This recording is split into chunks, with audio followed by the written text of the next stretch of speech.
When Lenny Dykstra's playing career does come to an end, he feels he'll have no problem finding a job. He's even considering one right here, in the dugout as a major league manager. Hey, as the Bleacher Beach Days kick off at the vet, it's quite obvious that it was not only a success with the weather, it was also a success with the fans. Reporting for WB 17 News at 10, I'm Mike Rogers. Watching Jen Ricco play basketball, you'll notice that she wears number 23. And like another famous number 23, Michael Jordan that is, she likes to lead her team in scoring. She's done that in all but one game this season. That's something that even Michael would be proud of. The Tyson Holyfield fight and its memorable movie-like ending was by far one of the strangest things Joe Frazier has seen in his 4 decades of boxing experience. Tonight marked the premiere of what many are calling Showtime at the Apollo. Now only time will tell whether or not the excitement and energy that surrounded tonight's basketball game will hold up for years to come. Reporting for Temple Update, I'm Mike Rogers. When Lenny Dykstra stepped on the field, he was one of the most exciting players in the game. Well hit to deep right field. This ball is out of here. 2-run home run, the dude. But today, the man known as the Dude hasn't been able to play in over 2 seasons. It's been difficult, no question. I mean, my whole life has been baseball, and not being able to go on the field and perform and help my team win and do the things that the Phillies paid me to do, it's very frustrating. Surgery to repair chronic back problems have put a halt to Dykstra's 16-year career, and the question now is whether or not this Dude will ever play again. My back isn't ready to play. They told me that, it usually takes a year when you have the kind of back surgery that I had, and I think that the way I do my off-season program and the way I go about my work, that I'll be ready. When and if Dykstra returns, it'll be the first time without teammate Darren Dalton.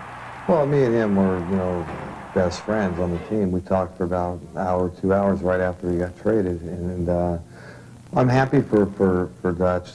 But it also saddens me that, and the organization, I'm sure, that he's no longer a Philly. I mean, he's been a Philly his whole life, and he's been kind of the guts of this organization for a long time.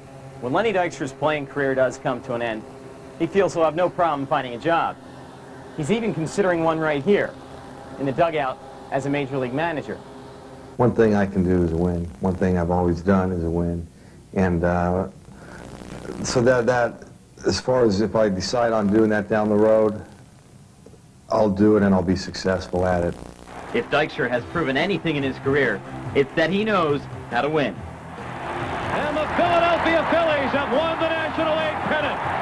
Reporting for WB 17 News at 10, I'm Mike Rogers. Hi everyone, I'm Mike Rogers, and here's what's happening in sports. After duking it out last night with Tampa Bay, the Flyers have another Florida fight on their hands tonight on the road against the Panthers.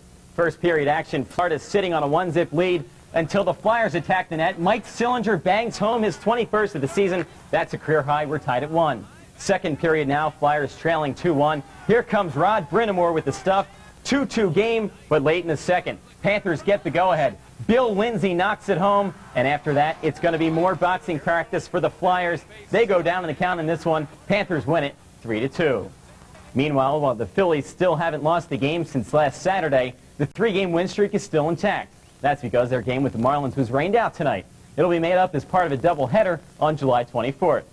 NFL now, draft day is creeping closer. Plenty of talent out there for the Birds to pluck from the college tree. And this year, Ray Rhodes is getting plenty of help from guys like Brian Brodus. He's a scout that was brought in from Green Bay and help in the war room in a week from Saturday. And we do have a lot of needs. So all you cover our football team, you go watch the games, you know what we need. The fans know what we need. I mean, it's no mystery. And I think through the draft that we can we can help this team. I think it's a sense of urgency in every draft you have, whether it's your first draft or your fourth draft. But it's a sense of urgency at draft time anyway, because this is how you build your football team, and you want to get some guys that can make a contribution. The wait is over, and golf's most prestigious event is underway. And the scenery at Augusta at the Masters is unbelievable, especially when you don't play in the fairways. Tiger Woods is the defending champ. He misses 10 greens today, but scrambles to 1 under par, 71, thanks to the putt right there. Jose Maria Olazabal, he must like basketball. He gets the slam dunk. He's 1 shot off the lead at -2. How about Colin Montgomery? He tries the long, twisting banana ball. Yes, he's one of 6 guys tied at 1 under par. The Masters round 1 leaderboard looks like this. Fred Couples at -3, Jose Maria Olazabal at -2, Scott Hoch, Paul Stankowski, and there you see Tiger Woods and 5 others are tied at -1. College hoop news, All-America sophomore guard Mike Bibby announces today that he's leaving Arizona. The son of former Sixer Henry Bibby led the Wildcats to the national championship 1 year ago. Now he'll enter the NBA draft. Look at the emotion on the face of Kansas City Chiefs running back Marcus Allen. He retired today after 16 NFL seasons. The 1982 Heisman Trophy winner is the league's all-time leader in rushing touchdowns. He's also the first back to record 10,000 yards rushing and 5,000 yards receiving. Well, that'll do it for sports tonight. I'm Mike Rogers. Now let's go back to the newsroom. Well,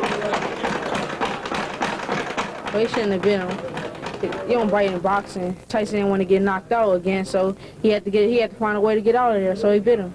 And now Iron Mike is suspended for at least a year for his actions nearly 2 weeks ago. Fighters of all ages weren't pulling any punches on the issues here at Joe Frazier's gym in North Philly.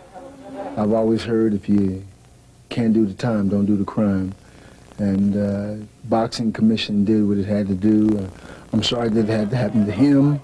And maybe for this thing he'll learn. I think Michael needs leadership. That's the most important thing, you know. If I was a part of Michael would never get away with the things that he's got away over the years because I wouldn't allow that. The Tyson Holyfield fight and its memorable movie-like ending was by far one of the strangest things Joe Frazier has seen in his 4 decades of boxing experience. We train to punch.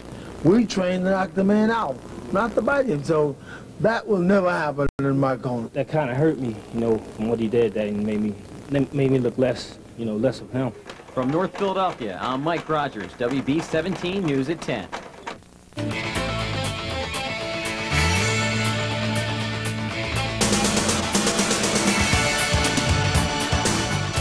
All our hard work in the off season's paying off.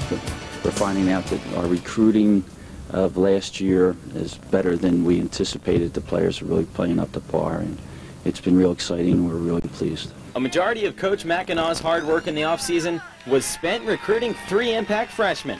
Matt Smith, John Wright, and this year's team leader in goals and assists, Ryan Haney, have all made significant contributions. Their instant success is more than what the coach had originally expected. They fit in with the other players, and the pieces of the puzzle have come together better than we ever imagined. That far exceeded our expectations. At the beginning of the year, this team knew it was going to be pretty good. It wasn't until they defeated Penn State that they gained a much-needed winning attitude. This attitude has carried them throughout the rest of the year. The 2-0 shutout victory over nationally ranked Penn State gave this young group of players their first taste of a big win experience. Penn State just lifted us so much. I mean, we were on the field for like 20 minutes after the game, just like staring, like couldn't believe it. Coach McEnaugh believes this is the year that his team's dream of a national bid might just come true. We were just thinking if we could continue to score the way we have, that we would get an NCAA bid, that we would contend and play in the A-10 championship, and these now are realistic goals. If an NCAA appearance is achieved, it would be the first time since they were defeated by none other than Penn State back in 1985. Reporting for Temple Update, I'm Mike Rogers.